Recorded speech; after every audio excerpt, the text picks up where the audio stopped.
Oke, baik. Sebelumnya, Assalamualaikum warahmatullahi wabarakatuh. Waalaikumsalam warahmatullahi wabarakatuh. Baik, sebelumnya perkenalkan saya Firly Afifatun Amalgi dan rekan saya. Di Purnamasari. Oke, baik. Di sini kami akan menjelaskan sedikit tentang perbedaan X-ray konvensional dan mobile X-ray. Oke, langsung aja ya. Nah, baik, jadi di sini saya akan menjelaskan dulu tentang apa sih pengertian X-ray itu dan apa yang dimaksud dengan X-ray. Sinar X merupakan sebuah cahaya tak tampak atau sinar kasat mata, di mana sinar X merupakan jenis radiasi yang disebut gelombang elektromagnetik. Pencitraan X-ray akan menciptakan gambar bagian dalam tubuhmu. Gambar-gambar ini akan menunjukkan bagian-bagian tubuhmu dalam berbagai nuansa hitam dan putih. Nah, gambar hitam putih ini dihasilkan karena jaringan-jaringan tubuh menyerap jumlah radiasi yang berbeda. Misalnya, kalsium dalam tubuh menyerap sinar X paling banyak, sehingga tulang tampak putih, sementara lemak dan jaringan lunak lainnya menyerap lebih sedikit, sehingga terlihat abu-abu. Seperti ada di gambar ini nih. Jadi tulang ini warnanya putih, terus yang kulit, kemudian jaringan-jaringan, kayak gitu, ya abu-abu. Oke, selanjutnya, perbedaan X-ray konvensional dan mobile X-ray. Nah, yang pertama itu X-ray konvensional yang akan dijelaskan dan dipaparkan oleh sahabat saya, Mbak Dwi. Waktu dan tempat saya persilahkan. Di sini saya akan menjelaskan mengenai X-ray konvensional, di mana ada beberapa materi yang perlu saya jelaskan. Yang pertama itu tentang pengertian X-ray konvensional, terus cara kerja X-ray konvensional, terus ada blok diagram dan blok rangkaian, terus dan selanjutnya bagian alat dan komponen. Yang pertama mungkin kita harus mengenal terlebih dahulu mengenai X-ray konvensional.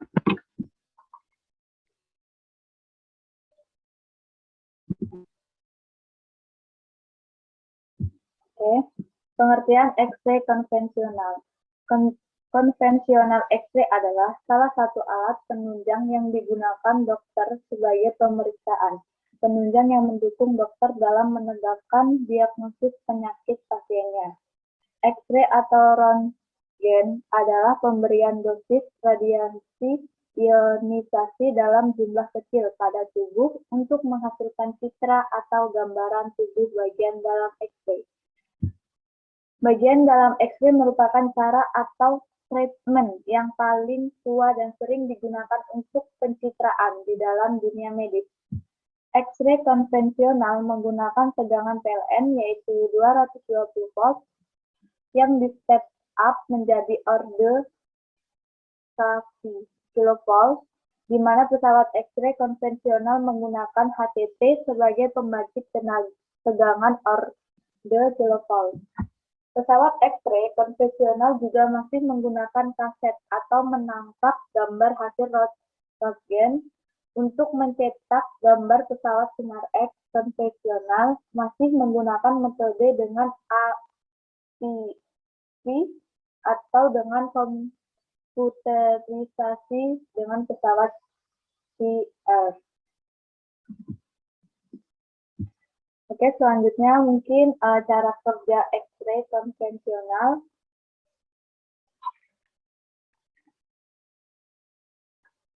Di dalam tabung röntgen ada katoda dan anoda, dan bila kawat filamen dipanaskan lebih dari 20.000 derajat Celcius sampai menyala dengan mengantarkan listrik dari transformator. Karena panas yang ditimbulkan memberikan tegangan tinggi, maka elektron dipercepat gerakannya menuju anoda, yaitu target. Elektron mendadak dihentikan pada anoda sehingga membentuk panas 99% dan sinar X 1%. Sinar X akan keluar dan diarahkan dari tabung melalui jendela yang disebut diafragma panas yang ditimbulkan ditiadakan oleh radiator pendingin. Oke, selanjutnya yaitu blok diagram dan blok rangkaian.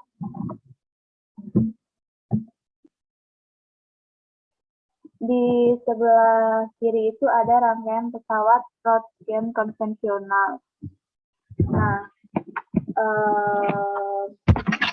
rangkaian pemanas filamen yang di bagian ini, bagian kanan, itu fungsinya untuk memberikan satu daya dan mengatur besar arus pemanas filamen agar terjadinya fermionic emission bisa dikendalikan sehingga jumlah elektron-elektron bebas yang dihasilkan pada filamen tabung Roentgen bisa dikontrol. Rangkaian pemanas filamen terbagi menjadi rangkaian, yaitu ada stabilisator sebagai untuk menstabilkan tegangan, terus ada cell kompensator ini, terus ada miliampere control ini sebagai untuk mengontrol arus, terus ada standby resistor, terus ada limiter, dan ada trafo filamen, terus ada tabung X-ray.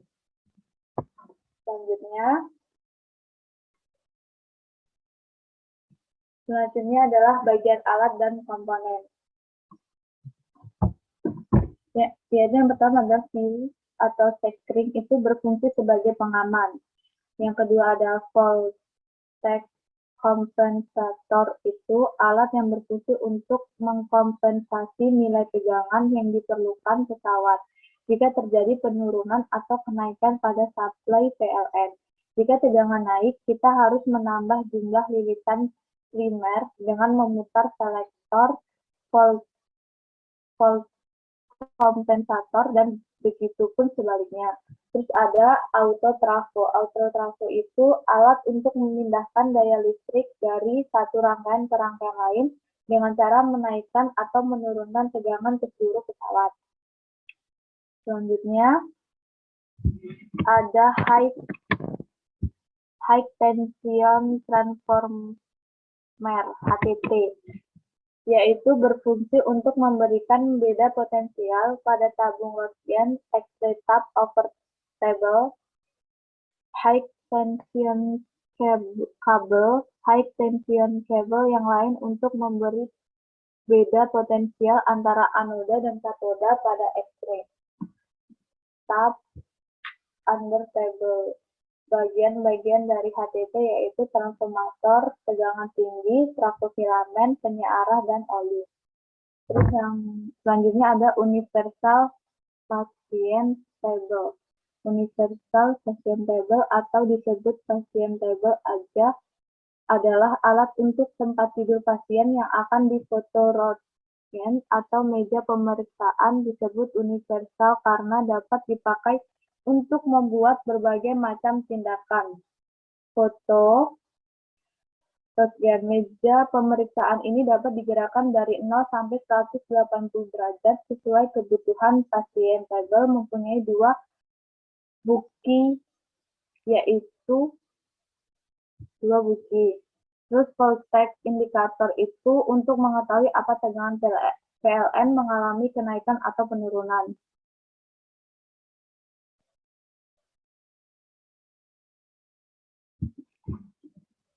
Selanjutnya adalah tabung X-ray. Pada tabung sinar X terdapat dua kutub, yaitu anoda dan katoda. Pada katoda terdapat kawat filamen sebagai sumber elektron dan focusing cup untuk mengarahkan berkas elektron ke target. Pada anoda terdapat target tumbukan yang terbuat dari tungsten yang terhubung dengan motor, rotor, plus stator, agar anoda bisa berputar untuk jenis rotating anoda. Tabung dalam ini disebut insert tab. Kemudian tabung dalam ini diselimuti tabung luar yang disebut tap housing. Pada tap housing terdapat jendela sebagai tempat keluarnya radiasi tabung sinar X terdiri dari tap housing, glass envelope, atau tap insert, minyak, windows, katoda, anoda, filter tabung sinar X, diaphragm diafragma, tabung vakum, kolimator, tegangan line voltage kompensator, autotrafo, atau automatic transformer, dan transformator. Terus ada KVP selector untuk memilih tegangan tinggi atau memilih besarnya beda potensial antara anoda dan katoda. Mungkin itu penjelasan singkat dari X-ray konvensional. Mungkin selanjutnya akan dijelaskan oleh Saudari Mbak Firly. Waktu dan tempat. Baik, terima kasih kepada Mbak Dwi. Terima kasih banyak penjelasannya sangat rinci ya pemirsa. Oke, selanjutnya mobile X-ray yang akan dijelaskan oleh saya sendiri. Nah, yang pertama itu saya mau menjelaskan atau memaparkan tentang pengertian mobile X-ray.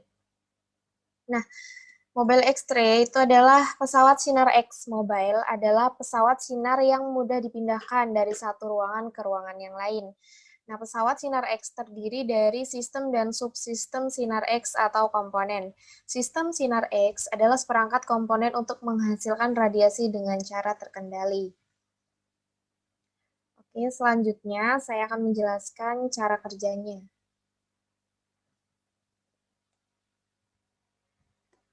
Nah, untuk cara kerjanya itu X-ray mobile terdiri dari kart beroda yang membawa X-ray generator, X-ray tube stand, kolimator, dan penyimpan film kaset. Ada juga baterai untuk men-charge tenaga pada X-ray mobile. Di alat ini ada dua prinsip kerja, bisa dari suplai tegangan 220 volt AC langsung atau bisa juga menggunakan baterai. Nah, alur kerja dari sumber 220 volt yaitu masuk ke step up trafo, lalu ke rectifier yang kemudian ke X-ray tube, di mana di antara X-ray rectifier dan X-ray tube terdapat baterai dan kapasitor. Jika baterai terisi, maka dia akan menyalurkan tegangannya ke kapasitor. Setelah penuh, kapasitor akan mendischarge ke X-ray tube dan menghasilkan sinar X. Seperti itu. Kemudian untuk blok diagram dan blok rangkaiannya. Nah, di sini ada blok diagram dan blok rangkaiannya ya. Nah, jadi di sini tadi yang saya katakan tadi kan ada baterai, terus bisa langsung dari PLN, sumber PLN. Nah, baterai di sini untuk supply-nya, kemudian di sini PC dan kontrol panel itu untuk memproses gambarnya. Filament board, head fault transformation, ini untuk pembentukan sinar X-nya karena membutuhkan tegangan di order kilovolt.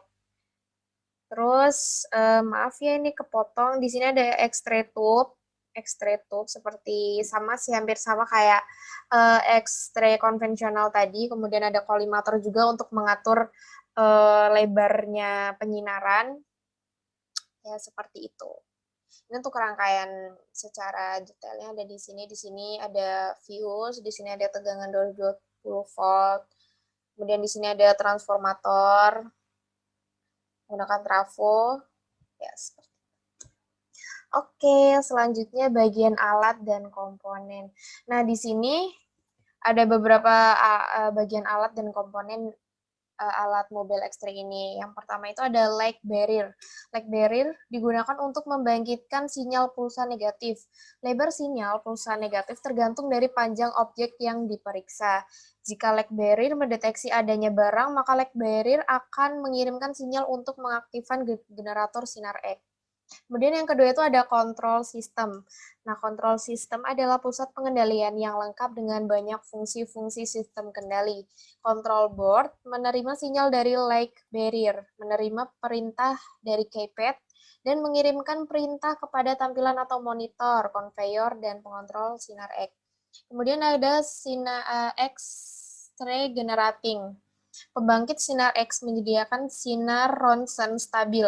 X-ray generator V-scan mempunyai ukuran lebih kecil dan lebih sedikit beban. Seperti itu. Kemudian yang selanjutnya, itu ada Digital Image Processing Unit. Nah, unit pengolahan gambar digital, pengolahan dan penyimpanan seperti halnya yang ditampilkan pada monitor display. Kemudian ada Catu Daya. Kemudian ada Catu Daya menyiapkan tegangan DC untuk kumpulan linear detector, unit digital image processing, motor control board, keyboard, light barrier, dan indikator. Kemudian ada control panel. Kontrol panel berfungsi untuk mengoperasikan mesin X-ray, mulai dari menjalankan konveyor sampai dengan untuk menampilkan, memanipulasi gambar. Oke, yang selanjutnya ada konveyor. Sistem konveyor berfungsi untuk membawa atau mengangkut objek yang diperiksa ke dalam ruang tunel pemeriksaan secara maju atau mundur. Terus ada motor control board, fungsinya itu mengontrol jalannya sistem konveyor yang mengangkut objek. Ada diode array board, fungsinya itu adalah untuk merubah sinar X menjadi output tegangan. Kemudian ada monitor yang berfungsi sebagai output akhir untuk menampilkan hasil gambar barang yang diperiksa. X-ray control board berfungsi untuk mendrive dan mengontrol X-ray tube untuk membangkitkan sinar X. Kemudian ada image stroke. Nah, ini difungsikan sebagai tempat penyimpanan gambar yang sudah masuk ke mesin X-ray, seperti itu. Oke, kita kembali ke menu ya, tapi ininya nggak ada. Oke, ada ternyata. Nah ini perbedaan secara umum ya Mbak Dwi ya.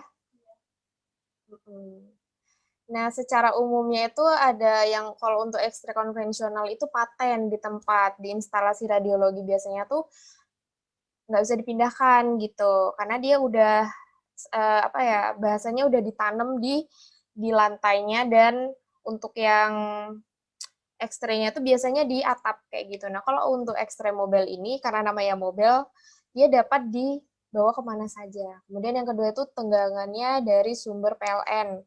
Kalau untuk yang konvensional, dia nggak bisa menggunakan baterai, karena ya itu tadi yang membedakan. Kalau yang X-ray mobile, itu sumber tegangan dari baterai atau aki. Bisa juga tadi dari PLN langsung 220 volt. Kemudian perbedaan umum yang ketiga itu terdapat meja khusus untuk pemeriksaan. Nah, jadi kalau X-ray konvensional itu ada meja buat pasiennya yang bisa di ke atas, ke bawah, ke depan, ke belakangin kayak gitu.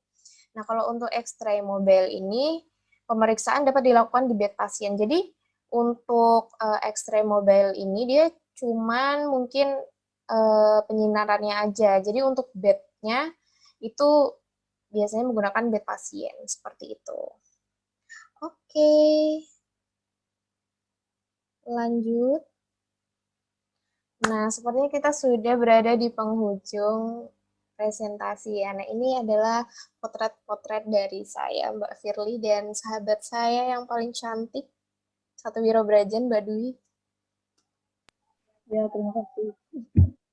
Baik, sekian dari kami. Oke, sekian dari saya, Mbak Firly dan Mbak Dwi.